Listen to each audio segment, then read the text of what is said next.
Boa noite, meus irmãos.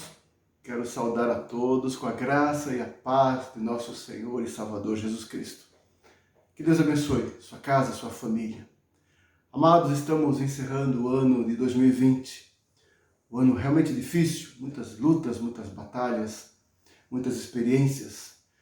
Mas o Senhor tem estado conosco, o Senhor tem nos abençoado. Como diz o profeta Samuel, até aqui nos ajudou o Senhor. Glórias ao nome do Senhor. Estamos para entrar em um novo ano, um ano de esperança, o ano em que aguardamos e descansamos no cuidado e na providência do Senhor e vamos experimentar, com certeza, amado irmão, esta graça. E eu gostaria de pensar com os irmãos coisas realmente importantes. Esta situação toda, essa pandemia, afetou a humanidade em todos os sentidos possíveis. As áreas todas, os estados, as instituições, as organizações foram afetadas. E a família também. Muitas famílias foram atingidas diretamente, de uma forma por causa da enfermidade mesmo. Algumas famílias enfrentando o luto e nosso sentimento para com todas elas, com certeza. Algumas famílias enfrentando o impacto econômico da pandemia e a nossa solidariedade a essas famílias, esses amigos, esses irmãos em Cristo Jesus. Muitas famílias foram afetadas também na questão de relacionamento. Algumas delas afetadas porque tiveram que conviver 24 horas, pais e filhos, marido e mulher, experiências novas que tiveram que serem superadas e vencidas. Com certeza a maioria aproveitou a oportunidade para aprofundar os vínculos, os laços, o diálogo, a comunhão, estar junto com os filhos, estar mais próximo da esposa, com o marido. Certamente foram momentos abençoadores, apesar das lutas e tribulações, momentos que fortaleceu certamente os laços de muitas famílias, e nós louvamos a Deus por isso. Eu queria falar sobre família mesmo, porque vamos entrar em um novo ano, ano em que geralmente nesse período estabelecemos metas, planos, objetivos novos para a nova jornada, para a nova etapa da vida. Mas seria interessante nós refletirmos sobre aquilo que é básico, que é fundamental, que é a nossa família. O que estamos pensando para a nossa família, nossa casa? Em uma nova experiência da vida, depois do que aprendemos com esse ano difícil que passamos, o que estamos planejando para a nossa família? Como está a nossa família no sentido espiritual? Eu gostaria de compartilhar com os irmãos, nesse último estudo do ano, uma reflexão sobre o que pretendemos ou como pretendemos levar e conduzir a nossa casa nesse novo ano de 2001, diante da vontade de Deus, diante da palavra do Senhor. Para tanto, quero convidar os irmãos a abrirem suas Bíblias no livro de Romanos, a carta de Paulo aos Romanos, no seu capítulo 16. No final da carta, encontramos Paulo saudando as famílias, os irmãos daquela igreja, com muito amor, com muita consideração, e ele faz menção a algumas pessoas em particular. Eu gostaria de destacar uma família, um casal. Romanos 16, versículo 3 a 5, diz assim: as saudações pessoais do apóstolo, do amoroso apóstolo, às suas ovelhas. Diz assim: saudai Priscila e Áquila, meus cooperadores em Cristo Jesus, os quais pela minha vida arriscaram a sua própria cabeça. Isso lhes agradeço, não somente eu, mas também todas as igrejas dos gentios. Saudai igualmente a igreja que se reúne na casa deles. É sobre isso que nós vamos falar. Uma família abençoada, uma família consagrada, independente das circunstâncias, das dificuldades, do tempo, das tribulações, como viviam aquela igreja apostólica, mas uma família abençoada, totalmente entregue a Cristo. Esse é o nosso tema de hoje. Oremos ao Senhor. Ó Deus bendito, louvado seja o nome maravilhoso do Senhor. Tem misericórdia de nós e abençoa-nos com a Tua palavra. Abençoa cada família que está participando desse culto, desse estudo, nesta noite. Seja uma noite de bênção no lar de todos nós. Tenha misericórdia, Senhor. Fala ao nosso coração. Em nome de Jesus. Amém, Senhor. Amém. Amado irmão, nessa lista, Paulo saúda muitos irmãos queridos do seu convívio, pelas suas viagens missionárias. Há um apreço de Paulo para com cada um deles. Mas Priscila e Áquila foi um casal que teve uma experiência muito particular com Paulo na sua jornada missionária. Participaram eles efetivamente do trabalho missionário de Paulo. E Paulo louva a Deus por aquele casal. Paulo louva a Deus por aquela família, né? Pelo comprometimento deles, pelo envolvimento deles, pela companhia, amizade deles e envolvimento deles na obra do Senhor. E nesse texto precioso, eu quero tirar algumas lições para nós. Enfrentamos hoje os nossos desafios como igreja. Enfrentamos também os nossos desafios como uma família cristã. Como nós temos respondido aos olhos de Deus, ao desafio de nossa geração, estamos enfrentando como uma família que honra o Senhor, que professa o nome do Senhor. É a nossa reflexão de hoje. Eu quero extrair 3 lições particulares desse exemplo, de Priscila e Áquila para mim e para você, amado, nessa noite. 3 exemplos de como nós podemos e devemos conduzir nossa casa, entrar no novo ano com metas e objetivos espirituais e consagrar nosso lar a Cristo de verdade e fazer diferença em nosso tempo. 3 lições eu quero destacar. A primeira delas é o seguinte: envolva a sua família na obra de Cristo. Meu irmão, você quer uma fórmula para ter um ano 2021 abençoado? Você quer mesmo? Olha a palavra de Deus. Envolva a sua casa, envolva seus filhos, envolva si mesmo, sua esposa, envolva seu lar na obra de Cristo. Vamos lá, vamos ver alguns elementos aqui. No versículo 3, o apóstolo Paulo chama eles, Priscila e Áquila, de seus cooperadores em Cristo Jesus. Cooperadores, aqueles que participavam junto com ele do ministério de Cristo, do apostolado, da pregação do Evangelho. Priscila e Áquila eram verdadeiramente colaboradores, não apenas que assistiam, que apoiavam, mas que participavam diretamente ao lado de Paulo, com a mesma meta, com o mesmo objetivo, com a mesma visão, com o mesmo comprometimento. Não é à toa que Paulo chama de meus cooperadores em Cristo Jesus. Porque a nossa relação espiritual é Cristo. O que nos faz uma irmandade, o que nos faz uma igreja, é Cristo em mim e Cristo em você. É a nossa fé em Cristo, o nosso compromisso com Cristo, igualmente, meu irmão, é isso que nos faz participantes de uma mesma obra. Não tem minha obra, tua obra, meu ministério, teu ministério.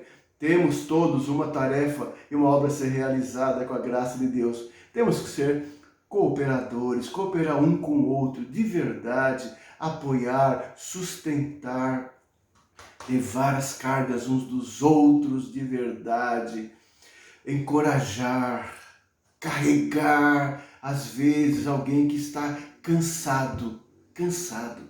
Esse é o sentido que Paulo está aqui trazendo, meus cooperadores. O apóstolo Paulo, na sua carta aos Coríntios, capítulo 3, versículo 9, ele diz assim, meu irmão, se você tiver a Bíblia fácil, acompanhe, por favor, 1 Coríntios 3, 9.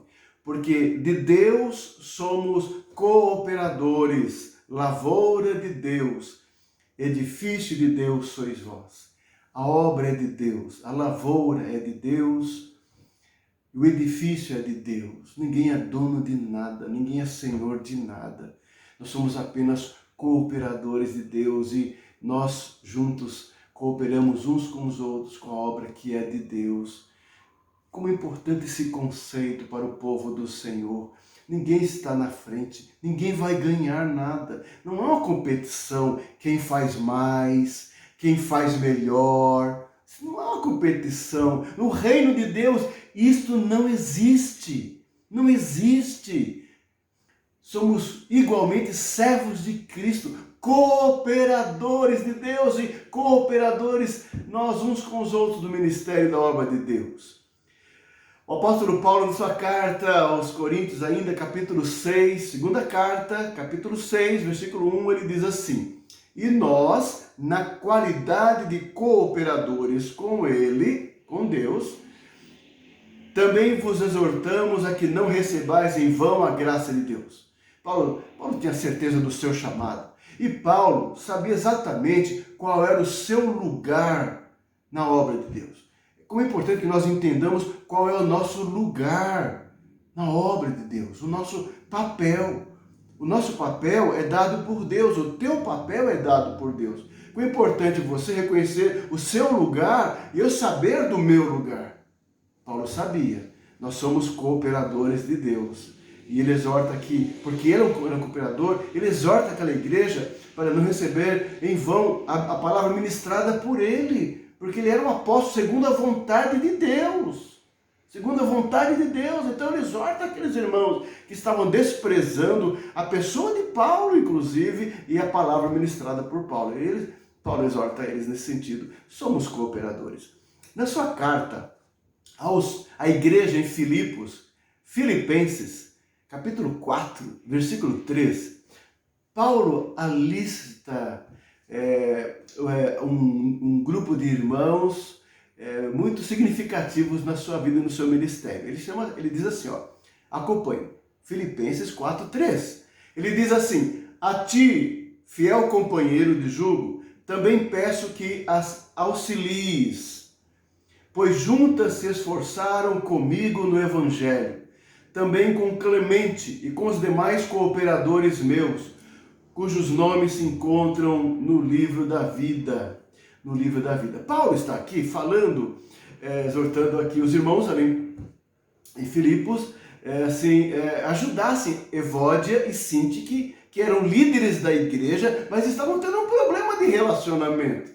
Aí Paulo exorta aqueles irmãos para que ajudassem aquelas irmãos a que pensassem de uma forma comum no Senhor, encontrassem uma conciliação em Cristo Jesus, porque ele chama que tanto elas como os demais líderes são importantes no ministério, todos são importantes no ministério. Aí ele diz assim: também peço que as auxilies, pois juntas, está falando de Evódia e Sintique, juntas se esforçaram comigo no evangelho. Paulo não desconsidera ninguém.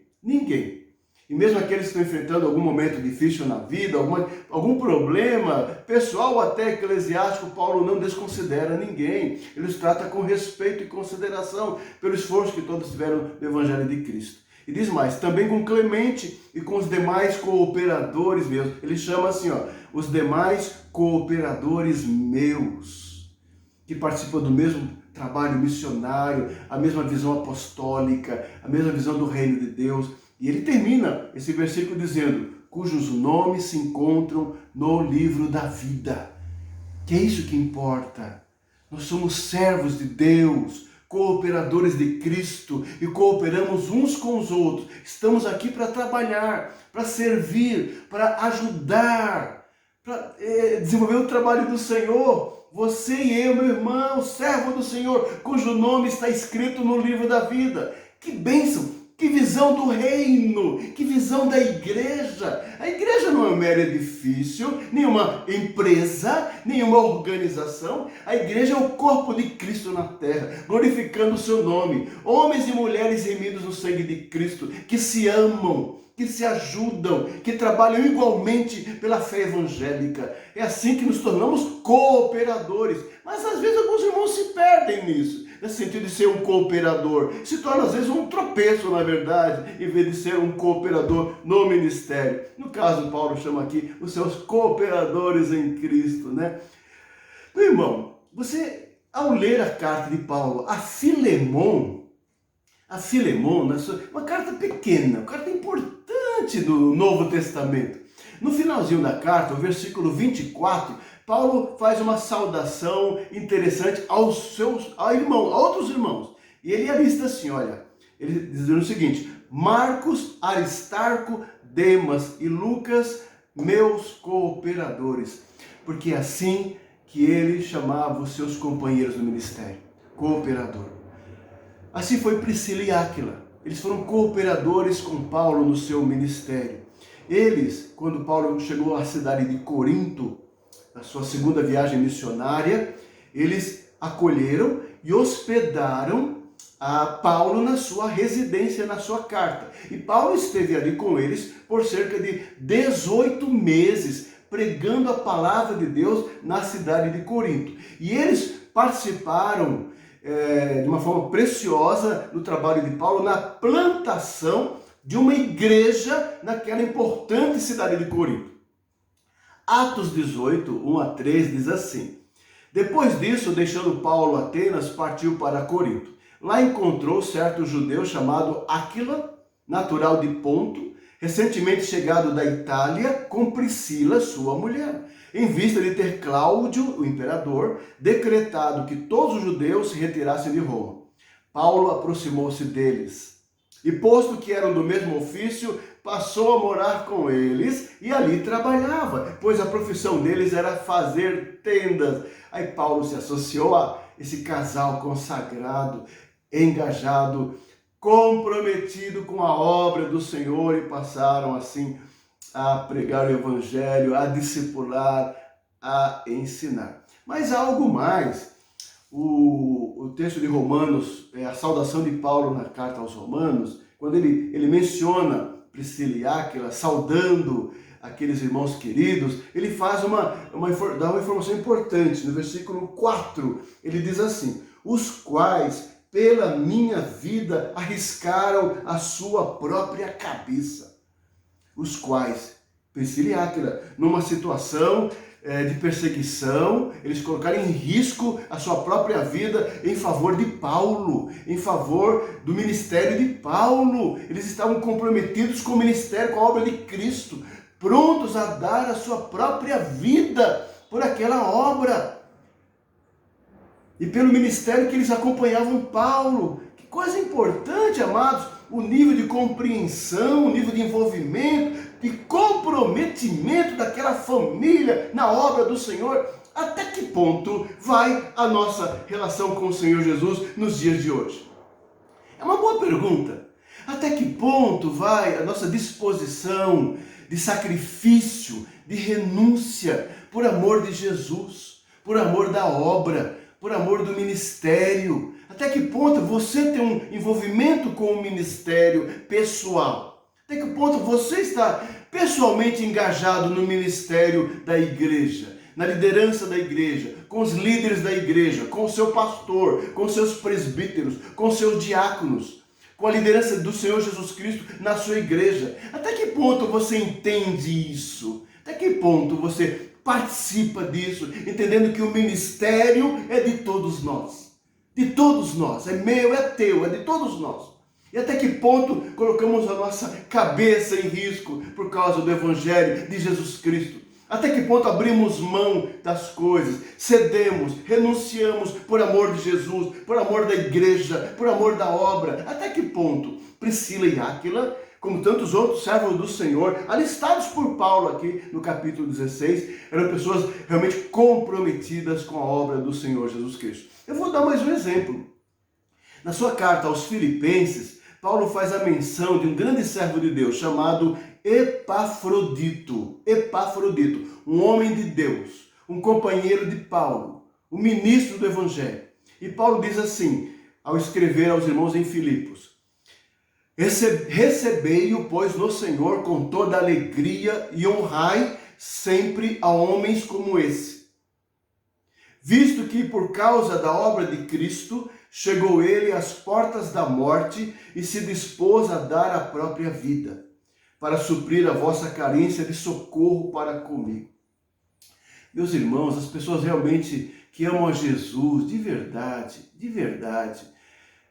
tem uma entrega de vida mesmo, estão prontos a pagar o preço que for necessário, de um cristianismo envolvido, engajado na obra do Senhor. E principalmente em épocas difíceis que estamos atravessando, são aquelas pessoas que superam barreiras, que enfrentam obstáculos, que estão prontas a se sacrificar sim, por amor do Senhor e do Evangelho, e abraçar a obra do Senhor, a se envolver, colocar as mãos no arado e não olhar para trás. De verdade, Epafrodito era um homem assim, pronto a dar a sua própria vida por amor de Cristo. Mas os homens, hoje em dia, amam muito mais a sua própria vida do que a Jesus. Muito mais. Mesmo os cristãos. A sua própria vida, seus interesses, seus planos, seus sonhos, né? A sua casa, sua família, os seus objetivos, os seus alvos pessoais. E não Cristo em primeiro lugar. Não a glória de Cristo, a vontade de Cristo, a bênção de Cristo na sua vida. É um momento assim de provas preciosas. Bom, mas o testemunho de Priscila e Áquila aqui era um casal abençoado, uma família consagrada a Cristo.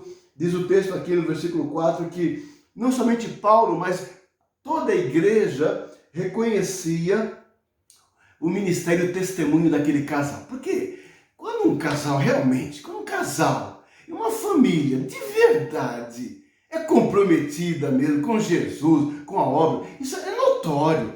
As pessoas que convivem ao redor experimentam a graça na vida dessa família. Quando a presença de Deus numa casa, num casal, numa família, amado, peça isso a Deus, seja você, teu lar, um lar que glorifica o nome do Senhor, que Jesus seja honrado, e as pessoas ao teu redor vejam o brilho de Jesus no teu lar, meu irmão. Assim era Priscila e Áquila.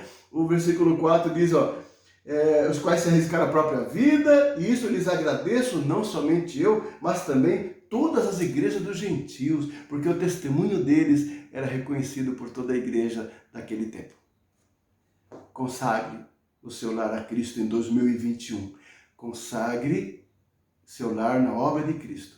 Segundo lugar, uma coisa interessante no testemunho de Priscila e Áquila era o seu comprometimento com a obra e com a palavra de Deus, com a palavra.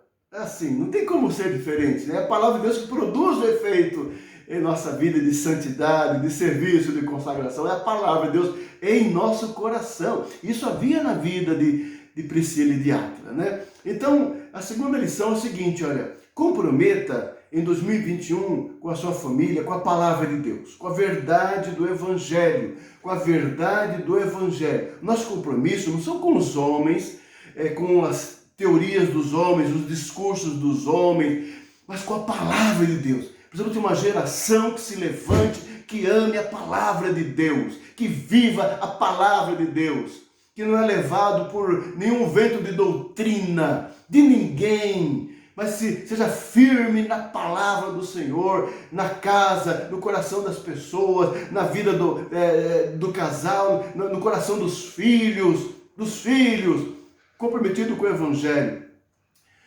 Assim era Priscila e Áquila, eles conheciam esse Evangelho, conheciam a doutrina, conheciam a palavra, não se afastavam facilmente, se deixavam levar por qualquer ideia ou pensamento novo, porque eles conheciam a doutrina e a convicção na fé em Cristo Jesus. Amado, o texto que eu quero destacar, nesse sentido, do compromisso de Priscila e Áquila com a palavra, é que eles são um casal maduro, conhecia a Bíblia, conhecia a palavra e a doutrina que receberam, certamente, e com o ensino de Paulo ao seu lado tanto tempo, fortalecendo assim as suas convicções. Era um casal amadurecido na palavra, pronto a discipular outras pessoas. Como nós estamos precisando nesta geração de casais, de famílias maduras na fé, que conhecem a palavra, que vivem a palavra, estão prontos a transmitir a outros a palavra, ensinar a palavra de Deus, ajudar os novos convertidos. Precisamos acolher com amor os novos convertidos e discipulá-los. Precisamos desenvolver um ministério de discipulado firme na igreja, de ajudar os novos, aqueles que estão engatinhando na fé, que estão começando no Evangelho. Quem vai fazer isso? Todos nós, os casais e as famílias comprometidas com a palavra do Senhor. Atos capítulo 18, versículo 24 a 26, Paulo havia deixado aquele casal em Corinto e deu andamento à sua viagem missionária. Eles ficaram em Corinto. Chegou em Corinto um pregador eloquente chamado Apolo. E eles tiveram a oportunidade de trabalhar com Apolo e trabalhar na vida de Apolo. Porque Apolo, embora sendo entusiasmado na pregação da palavra, ele não foi treinado o suficiente. Ele não foi discipulado o suficiente. Aí entra uma família madura e saudável. Eles chamaram ao lado, Apolo e ensinaram a doutrina correta, a palavra correta. Atos 18, 24 a 26 diz assim: nesse meio tempo, chegou a Éfeso um judeu natural de Alexandria, chamado Apolo, homem eloquente e poderoso nas Escrituras, era instruído no caminho do Senhor. E sendo fervoroso de espírito, falava e ensinava com precisão a respeito de Jesus, conhecendo apenas o batismo de João. Ele, pois, começou a falar ousadamente na sinagoga. Ouvindo, porém, Priscila e Áquila, tomaram-no consigo e com mais exatidão lhe expuseram o caminho de Deus. É assim que faz uma família forte, convicta, ajuda as pessoas na palavra do Senhor, na palavra de Deus. Efésios capítulo 1, versículo 13, diz assim, o apóstolo Paulo, sobre a palavra da verdade que nós estamos firmados, a palavra da verdade. A nossa fé está firmada, meus irmãos, não em sentimentos e experiências que os homens estão buscando aí. Há uma cultura em torno disso hoje em dia. A nossa fé, nossas convicções se firmam nas Escrituras Sagradas, nesse evangelho da verdade que recebemos. Não o evangelho criado por cada um. Eu sinto, eu penso, para mim é assim. Isso não existe, isso aí não é nada, isso é balela. O evangelho verdadeiro é o evangelho objetivo, real, que é a palavra, as Escrituras Sagradas. Elas sim são inspiradas, inerrantes e infalíveis. Nela está a nossa fé e nela está a revelação plena do Senhor. É essa convicção que temos que ter e assim ensinar aos homens, né? Efésios 1:13, Paulo fala, em quem também vós, depois que ouvistes a palavra da verdade, o evangelho da vossa salvação, tendo nele também crido, fostes selados com o Santo Espírito da promessa. Olha como ele diz, depois que ouvistes a palavra da verdade, o evangelho de vossa salvação.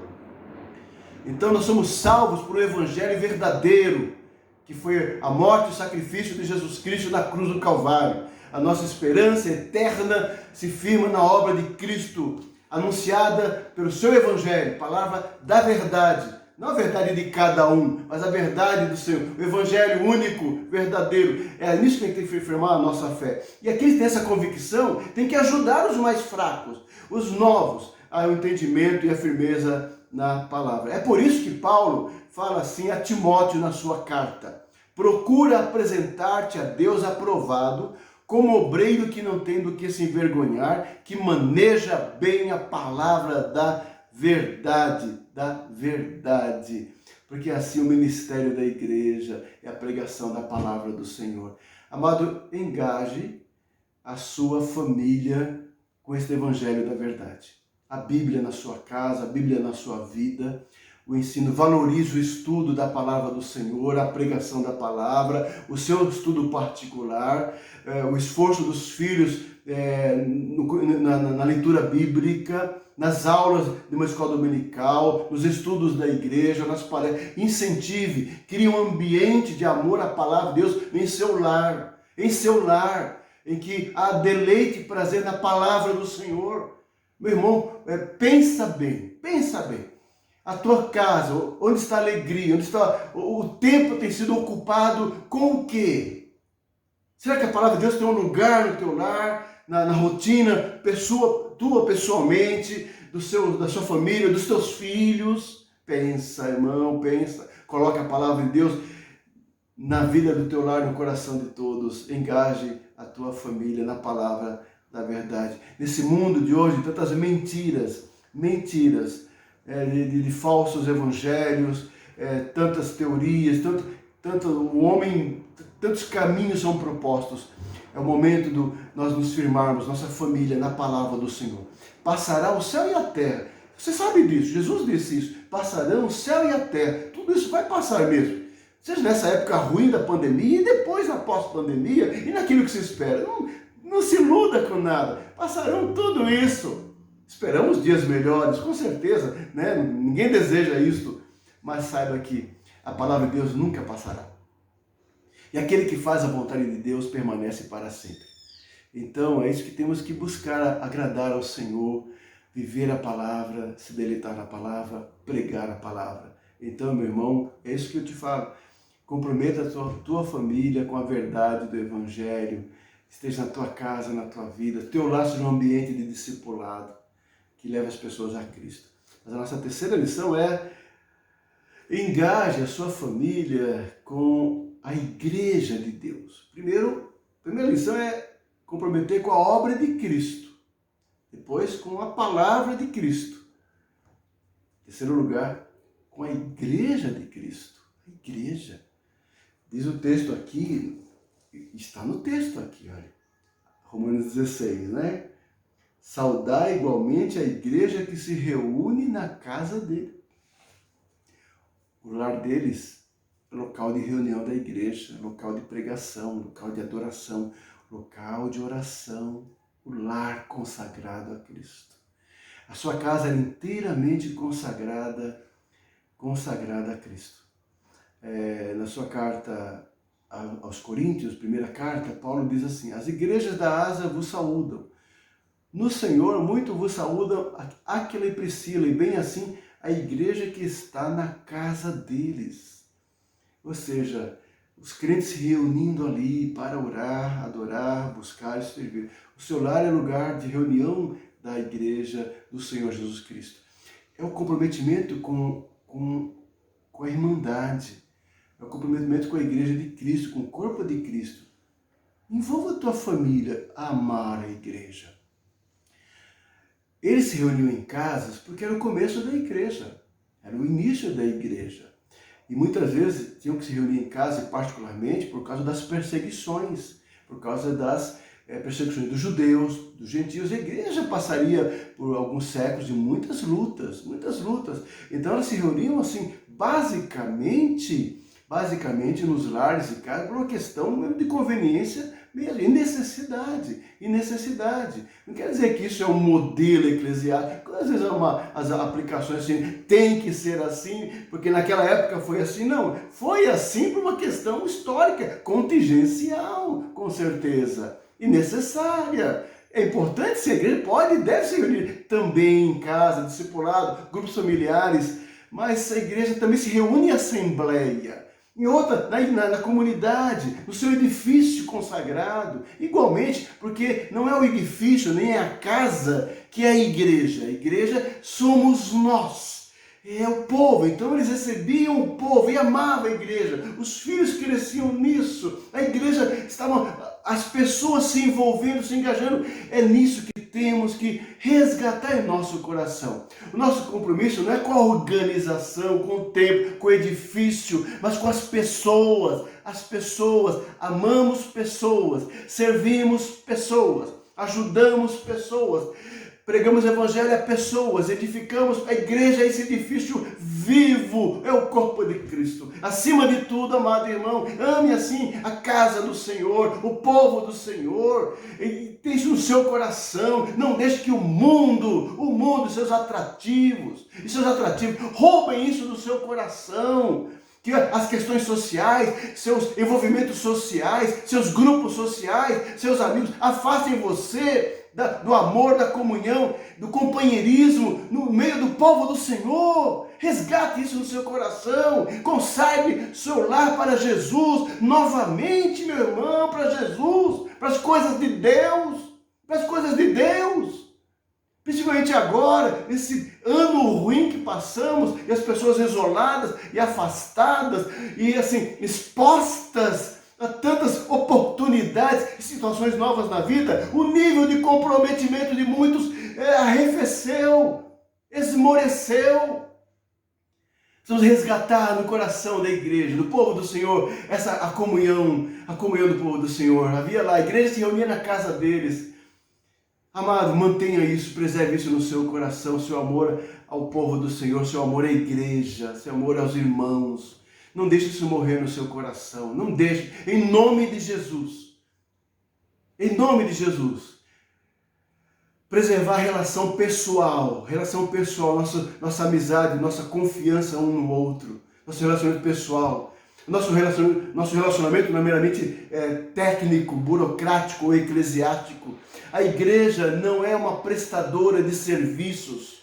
A igreja não é uma prestadora de serviços. É a comunidade dos resgatados no Senhor, que se amam, que estão juntos, adorando, servindo a Deus, glorificando o Senhor. Que em 2021, amado irmão, você resgate esses valores no seu coração, na sua família, no seu casamento, Cristo na sua casa, Cristo na vida dos seus filhos, Cristo no seu lar, servindo, adorando, comprometido com a obra missionária, a obra de Deus, a obra da igreja, comprometido com a palavra, com a pregação, com o discipulado e amando o povo do Senhor, amando o povo, seu coração aberto às pessoas e amando o povo do Senhor.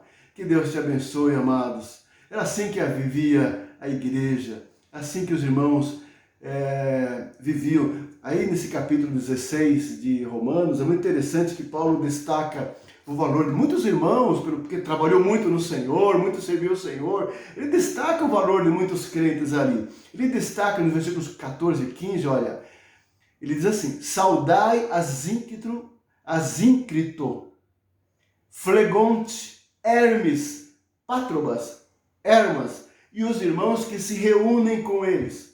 Saudai Filólogo, Júlia, Nereu e sua irmã Olimpas e todos os santos que se reúnem com eles.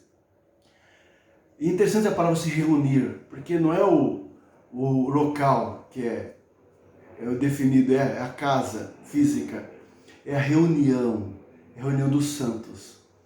A igreja, sim, é a reunião dos santos do Senhor. Nós somos uma família, você vê assim a igreja, é uma família, a tua família, você vê a igreja como uma família, você me vê como irmão em Cristo Jesus, a mesma fé, o mesmo batismo, o mesmo Senhor, temos a mesma fé, o mesmo batismo, o mesmo Senhor, o mesmo Deus, a mesmo objetivo de glorificar. Amém, que assim seja, que seja mesmo, né? Que sejamos uma igreja e vivamos esse evangelho de verdade. As referências estão se perdendo nesse tempo difícil, as referências básicas da vida. Deus em primeiro lugar, amar a Deus, a casa do Senhor, a palavra de Deus. Que Deus resgate essas referências, que a sua família seja abençoada em 2021, uma família consagrada, uma família mais comprometida com Cristo, muito mais. Ainda mais depois de toda essa luta, muito mais comprometida, se disponham a servir mais. Uma família comprometida com a palavra de Deus, a pregação da palavra, o ministério da palavra mesmo, viver a palavra de verdade. E uma família realmente disposta a amar a casa de Deus, amar a igreja, o trabalho do Senhor, os ministérios, ajudar, colaborar, fazer sua parte, se dispor. Eis-me aqui, quero servir, quero trabalhar, quero cooperar. Seja você uma bênção no meio da comunidade, um instrumento de bênção, um instrumento de comunhão, um instrumento de edificação dos outros. Seja assim, meu amado, tua família, seu instrumento gracioso na casa do Senhor, para a glória de Deus. Que assim seja 2021 no teu lar, como foi na vida de Priscila e Áquila aqui, servos do Senhor. Uma família totalmente consagrada a Cristo. Ela deve estar inteiramente envolvida com a obra, comprometida com a palavra, engajada com a igreja. Que assim seja na tua casa, meu irmão, em 2021, um ano maravilhoso, abençoador, bênçãos espirituais no teu lar, alegria do Senhor, ação do Espírito Santo, milagres de Deus na tua casa. Consagre assim sua família nas mãos do Senhor, será muito feliz. Feliz o homem que teme ao Senhor e anda nos seus caminhos. Diz assim o salmista. Que Deus abençoe, meu irmão. Um feliz ano novo, renovado, abençoador para você. para teu lar, para tua família, para os teus filhos e no teu casamento. Um feliz ano, é o desejo do meu coração. Que Deus te guarde, que Deus te ilumine, que Deus te proteja, que Deus te fortaleça, que Deus te encha do Espírito Santo do Senhor. Amém? Um grande abraço. Entremos juntos no novo ano, debaixo da graça abençoadora do Senhor. Fiquem com Deus.